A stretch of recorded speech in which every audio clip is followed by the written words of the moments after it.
Good morning class 7। आज जैसा कि आप लोगों का चैप्टर 5 चल रहा है मिठाई वाला, उसमें हम आज पढ़ेंगे मिठाई वाले में कि जो मिठाई वाला है वो क्या क्या ले लेकर कितने बार वो गांव में आता है और क्या क्या बच्चों के लिए मन बहलाने के लिए क्या क्या सामान लेकर आता है। ठीक है बच्चों, आइए तो ये हम यहाँ शुरू करते हैं। ये आपका चैप्टर है मिठाई वाला, चैप्टर नंबर 5 है।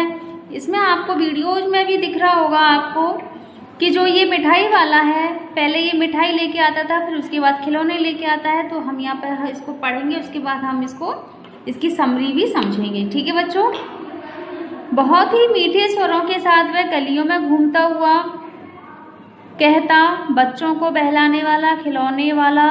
इस अधूरे वाक्य को वह ऐसे विचित्र किंतु मादक मधुर ढंग से गाकर कहता कि सुनने वाला एक बार अस्थिर हो उठे। यानी कि अस्थिर का मतलब है कि वो जिस जगह पर है वो उस जगह से उठकर उसको देखने के लिए जाता। उसके स्नेहाविषिक्त कंठ से फूटा हुआ गाना सुनकर निकट के मकानों में हलचल मच जाती। स्नेहाविषिक्त यानी कि स्नेह से भरे हुए कंठ, यानी कि जो एक मधुर आवाज़ होती है, सुरीली आवाज़ और मधुर आवाज़ जो हमारे मन को अच्छी लगने लगती है, तो हम उस आवाज़ को सुनते सुनते उस आवाज़ तक पहुंचने की कोशिश करते हैं। उसी प्रकार उन लोगों का भी वही हाल था। कंठ से फूटा हुआ गाना सुनकर निकट के मकानों में हलचल मच जाती। छोटे छोटे बच्चों को अपनी गोद में लिए युवतियां चिकों को उठाकर, चिक यानी कि जो दरवाजे पे डालने वाले, अब तो पर्दे हैं, लेकिन पर्दों जब पहले समय में जब पर्दे नहीं थे तो उसमें जो उसकी प्लास्टिक की चटाई या वो होती है ना लकड़ी वाली चटाई थी, वो चलती थी, तो उनको चिक बोलते हैं। चिकों को उठाकर छज्जों पर नीचे झांकने लगती। गलियों और उनके अंतर्व्यापी छोटे छोटे उद्यानों में खेलते और इठलाते हुए बच्चों का झुंड उसे घेर लेता और तब वे खिलौने वाला वहीं बैठकर खिलौने की पेटी खोल देता। बच्चे खिलौने लेकर देखकर पुलकित हो उठते।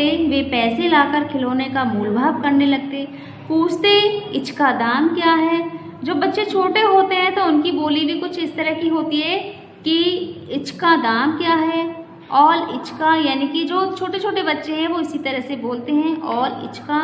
खिलौने वाला बच्चों को देखता, उनकी नन्ही नन्ही उंगलियों से पैसे ले लेता और बच्चों को इच्छानुसार उन्हें खिलौने दे देता।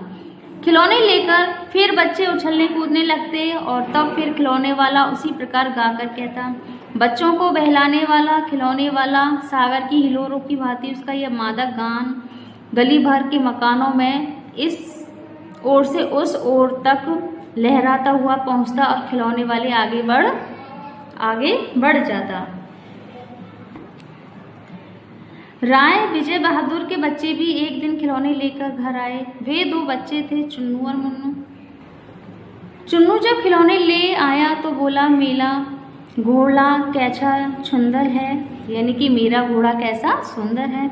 मुन्नू बोला, और देखो मेला कैसा सुंदर है।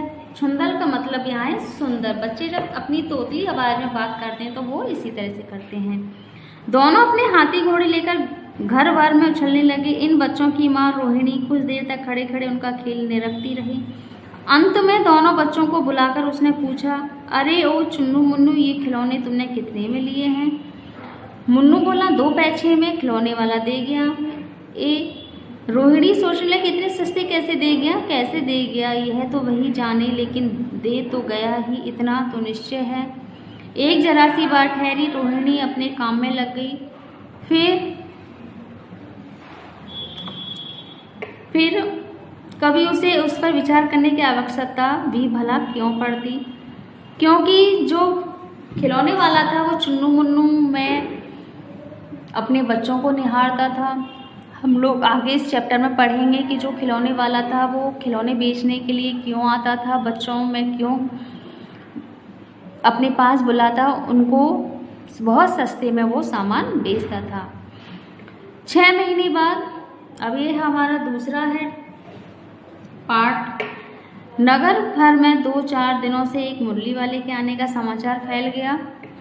लोग कहने लगे, भाई वह मुरली बजाने में वह एक ही उस्ताद है, मुरली बजाकर गाना सुनाकर वह मुरली बेचता भी है, सो भी 2-2 पैसे में। भला इसमें उसे क्या मिलता होगा, मेहनत भी तो ना आती होगी उसकी। लोगों का ये विचार था कि जो इतना सस्ता सामान दे जाता है बच्चों को, उसको वो सोचते थे कि इसको क्या मिलता है क्या नहीं मिलता, क्योंकि इतने महंगाई के समय में इसको क्या बचता होगा, ये इतना सस्ता सामान बच्चों को दे जाता है। एक व्यक्ति ने पूछ लिया, कैसा है मुरली वाला, मैंने तो उसे नहीं देखा। उत्तर मिला, उम्र तो उसकी अभी अधिक ना होगी, यही 30-32 का होगा, पतला दुबला गोरा युवक है, बीकानेरी रंगीन साफा बांधता है। वही तो नहीं जो पहले खिलौने बेचा करता था? क्या वह पहले खिलौने भी बेचा करता था?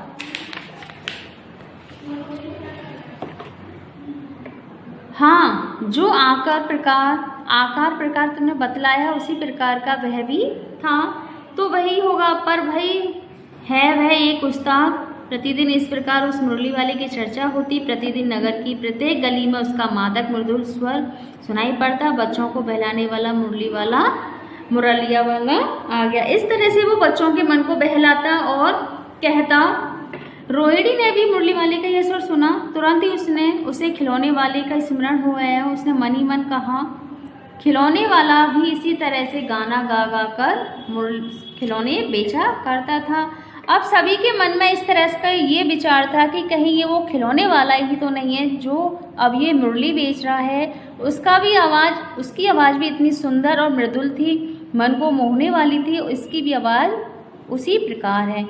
तो सभी लोग उसके बारे में अजीबो-गरीबो बातें करते थे, सोचते थे कि ये इतना सस्ते सामान बच्चों को कैसे दे जाता है। ठीक है बच्चों, आज के लिए इतना ही। इसका नेक्स्ट पार्ट हम नेक्स्ट वीडियो में पढ़ेंगे, पार्ट नंबर 2। ये आपका पार्ट नंबर 1 है। जब तक आप लोग इस वीडियो को अच्छे से पढ़िएगा, समझिएगा, मैंने इसमें आपको समझा भी दिया है। ठीक है बच्चों, आज के लिए इतना ही। आपका दिन शुभ हो।